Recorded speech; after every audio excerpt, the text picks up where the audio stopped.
Welcome to the Slop Farm. Enjoy the video. You begin by opening the app and signing in so your entries sync across devices. Once signed in, create a journal, give it a clear title, choose privacy, and pick a cover so you can find it later. Next, tap New Entry to start writing immediately. Set the correct date and time and add a mood or tag to organize thoughts. This initial setup saves time, ensures backups, and makes future searching faster, so do these first steps now. Once you have an entry open, write a brief heading and use short paragraphs or prompts to keep momentum. This helps you return and skim later. Make sure to attach photos, voice memos, or location data when relevant. These enrich memories and give context. Also add tags, folders, and searchable keywords so you can filter and find entries quickly.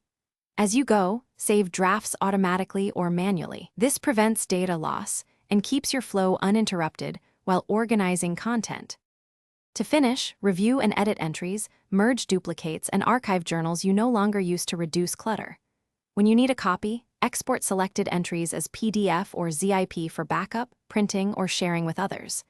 If something goes wrong, like failed sync, force a sync, verify your network, and re-log in. If that fails, toggle sync off and on. This troubleshooting step usually restores connections and prevents data drift, so try it before contacting support. Thanks for watching. Consider subscribing if we helped you today.